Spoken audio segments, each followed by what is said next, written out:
क्या क्रिश की जान बच पाएगी? क्या है एलियंस का राज? हेलो दोस्तों, आप सभी का स्वागत है पॉलीग्राफ स्टूडियोज में। दोस्तों, जैसा कि आपने देखा कि कैसे पुलिस कृष्णा और प्रिया को मानवरों की डिटेल्स देने के लिए उन्हें थैंक यू बोलकर वहां से चले जाते हैं, और फिर हम देखते हैं कि कुछ देर बाद न्यूज पर मानवरों के बारे में बताया जाता है। साथ ही उनकी डिटेल्स भी न्यूज पर बता दी जाती हैं, ताकि अगर किसी को मानवर दिखे तो वो जल्द से जल्द पुलिस को आगाह करे। और पुलिस सभी को सावधान रहने की हिदायत भी देती है।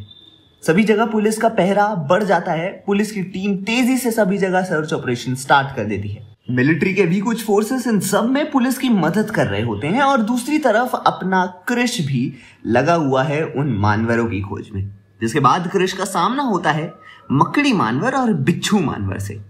दोनों से हुई मुठभेड़ के दौरान क्रिश अपने आप को उन दोनों से कमजोर पाता है, पर क्योंकि वो काल के एक्सपेरिमेंट वाली फाइल के अकॉर्डिंग साइज में काफी बड़े थे, पर फिर मकड़ी मानवर और बिच्छू मानवर आपस में ही भिड़ जाते हैं, और उनके आपसी मुठभेड़ का फायदा उठाते हुए क्रिश उस मकड़ी मानवर द्वारा बने जाल को ले लेता है और तेजी से उन दोनों के ही आसपास लपेट देता है, जिससे कि वो दोनों आपस में ही इंटरट्वाइंड हो जाते हैं। दोनों ही आपस में उलझने के कारण काफी परेशान हो रहे थे, और एक दूसरे से जूझते जूझते वो बिल्डिंग से सीधा नीचे गिर जाते हैं, और नीचे पड़ी एक लोहे की सरिया पर ऊपर गिरकर उन दोनों की हत्या हो जाती है। मकड़ी मानवर और बिच्छू मानवर के खात्मे के बाद सभी पुलिस वाले क्रिश का शुक्रिया अदा करते हैं, और उसे ये भी बताते हैं कि एक सुनसान जंगल में उन्हें मानवरों के होने का सुराग मिला है, और क्रिश तुरंत ही सुपर स्पीड से उस जगह पहुंच जाता है। वहां उसका सामना वृक्ष मानवर और सर्प मानवर से होता है।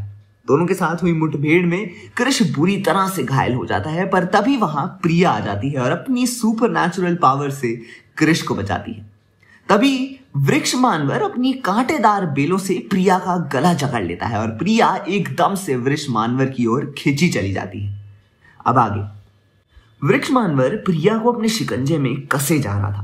प्रिया का गला घुटा जा रहा था। वो पूरी कोशिश कर रही थी कि वृक्ष मानवर से खुद को चुराने की, और वो लगातार हाथ पैर मारे जा रही थी।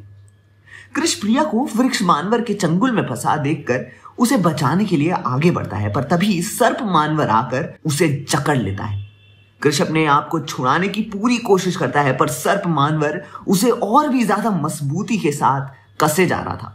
बेचारा क्रिश बेबसी से प्रिया को वृक्ष मानवर के हाथों तड़पता देखे जा रहा था। तभी प्रिया अपने साइकिक शक्तियों से वृक्ष मानवर के बने नुकीले लकड़ी के उस वृक्ष मानवर की बेलों पर हमला करती है। कुछ नुकीली लकड़ियां सीधा उस वृक्ष मानवर को जाकर लगती हैं, और कुछ प्रिया को जकड़े हुए बेलों पर, और प्रिया उस वृक्ष मानवर की कैद से आजाद हो जाती है। वो जल्दी से अपने गले में लिपटी हुई बेलों को निकालती है और सांस लेने की कोशिश करती है। तभी वो देखती है कि क्रिश को सर्प मानवर ने जकड़ा हुआ है, पर प्रिया दम घुटने की वजह से अपनी साइकिक पावर्स को कॉन्सेंट्रेट नहीं कर पा रही थी। तभी एक नुकीली धारदार लकड़ी उड़ते हुए सर्प मानवर की आंख में जाकर लगती है। सर्प मानवर तड़पने लगता है, और क्रिश पर से उसका फंदा ढीला हो जाता है। क्रिश भी गहरी सांस लेता है और तेजी से प्रिया के पास जाता है और उसे संभालता है। तभी हम देखते हैं वृक्ष मानवर एक विशाल के रूप ले लेता है। वो बहुत ही ज्यादा गुस्से में था, और उसकी डालों पर सर्प मानवर भी लिपटा हुआ हमें दिखता है, जो कि गुस्से से फुंकार रहा था। प्रिया और क्रिश अपने सामने के इस नजारे से काफी डर जाते हैं। क्रिश को खुद से ज्यादा प्रिया की चिंता हो रही थी। वो प्रिया से कहता है कि वो वहां से चली जाए और वो खुद इन्हें संभाल लेगा, और कुछ देर में तो पुलिस भी आ जाएगी। पर प्रिया क्रिश की बात नहीं मानती और कहती है कि साथ देने का वादा इसलिए किया था क्या, तुम्हें ऐसे छोड़ के चली जाऊं। क्रिश प्रिया की बात सुनकर काफी इमोशनल हो जाता है, और प्रिया की भी आंखें भर आती हैं। तभी वहां हेलीकॉप्टर की आवाज सुनाई देती है, और दन गोलियां चलने की आवाज आती है। मिलिट्री और पुलिस भी अब वहां आ चुकी थी, और लगातार उन मानवरों पर गोलियां बरसाई जा रही थी। वृक्ष मानवर, जो कि पहले से ही गुस्से में था, अपनी कांटेदार बेलों और नुकीली लकड़ियों से उन पुलिस और मिलिट्री वालों पर हमला करता है। हेलीकॉप्टर्स वृक्ष मानवर के बेलों की चपेट में आ जाते हैं, और एक ही बार में वो बेल हेलीकॉप्टर्स को जमीन में सीधा खींच लेती हैं, और हेलीकॉप्टर्स वहीं क्रैश हो जाते हैं। नुकीली लकड़ियों के हमले से भी कई पुलिस वाले ऑन द स्पॉट मारे जाते हैं। नुकीली लकड़ियां कुछ कारों के तो कुछ के शरीर पर आर पार होते हुए पुलिस वालों को एक के बाद एक अपना निशाना बना रही थी।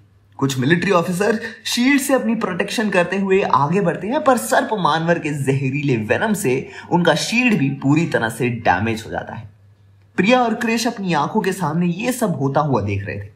तभी प्रिया की नजर किसी चीज पर पड़ती है। वो क्रिश को बताती है और जिसे देखकर क्रिश भी हैरान हो जाता है। इससे पहले कि मानवरों के हमले से कोई और मारा जाता, क्रिश सुपर स्पीड के इस्तेमाल से एक के बाद एक करके पुलिस ऑफिसर्स को वृक्ष मानवर के हमले से दूर ले जाता है। प्रिया भी वृक्ष मानवर के सभी हमलों को हवा में रोकी हुई थी। सर्प मानवर अपने जहरीले वेनम से क्रिश पर हमला करता है, पर क्रिश उसे डॉज करता है और सीधा वृक्ष मानवर के डालों पर पहुंच जाता है, जिस पर कि सर्प मानवर ने पनाह ले रखी थी। वृक्ष मानवर क्रिश पर हमला करने की कोशिश तो करता है, पर प्रिया अपनी साइकिक पावर से वृक्ष मानवर को रोके हुई थी। सर्प मानवर फुफकारते हुए क्रिश पर जहरीले वेनम का हमला करता है, पर क्रिश उन सभी हमलों को बड़ी फुर्ती के साथ डॉज करता जाता है। ऐसे करते करते क्रिश वृक्ष मानवर के ऊपर की डालों पर पहुंच जाता है, जिसका ट्रंक यानी डालियां काफी बड़ी थी। उन डालियों पर कुछ चमकीली सी हरी लिक्विड दिखाई दे रही थी। सर्प मानवर पर क्रिश के पीछे पीछे वहां पहुंच जाता है और एक बार फिर अपने जहरीले वेनम से क्रिश के ऊपर हमला करता है, जिसे क्रिश एक बार फिर से डॉज करते हैं और सर्प मानवर का जहरीला वेनम सीधा वृक्ष मानवर के दिल पर जाता है, जिसके ठीक सामने क्रिश खड़ा था। प्रिया ने जब नुकीली लकड़ियों से वृक्ष मानवर पर पलटवार किया था, तब वृक्ष मानवर को इसी दिल के पास चोट लगी थी और ये घाव खुला रह गया था, जिसे कि प्रिया ने नोटिस किया था और क्रिश को बताया था। वृक्ष मानवर के शरीर के अंदर के एक हरे रंग जैसी चमकीली चीज दिल के आकार की थी और दिल जैसे ही धड़क रही थी। उसी से निकले हुए खून के कारण वृक्ष मानवर के डालों पर हरे रंग की चिपचिपी चीज नजर आ रही थी, जो कि उसका खून था। क्रिश और प्रिया का प्लान काम कर गया और सर्प मानवर का जहरीला वेनम वृक्ष मानवर के घाव के जरिए उसके दिल तक पहुंच गया। एक ही पल में वृक्ष मानवर की डालें सूखने लगी और क्रिश ने बिना वक्त गवाए उस सर्प मानवर की पूंछ पकड़कर उसे उठाकर दूर फेंक दिया, जो कि सीधा वृक्ष मानवर के ही नुकीले भले जैसे लकड़ियों पर जाकर गिरता है और वो लकड़ियां सर्प मानवर के शरीर के आर पार हो जाती हैं और उस सर्प मानवर का भी वहीं अंत हो जाता है। क्रिश देखता है कि वृक्ष मानवर का पेड़ जैसा शरीर तेजी से सूख रहा है और प्रिया भी अपना कंट्रोल वृक्ष मानवर से खो रही थी। क्रिश तुरंत प्रिया के पास जाता है और उसे पुकारता है। प्रिया भी अपना कंट्रोल खो देती है और जमीन पर गिरने लगती है, पर तभी क्रिश उसे गिरने से पहले ही पकड़ लेता है। वृक्ष मानवर और सर्प मानवर का खात्मा हो चुका था, पर अभी भी वुल्वरीन का कहीं कुछ अता पता नहीं था। ना ही क्रिश पता लगा पाया था कि आखिर इन्हें इतनी ज्यादा ताकत कैसे मिली। जानने के लिए देखते रहिए पॉलीग्राज स्टूडियो।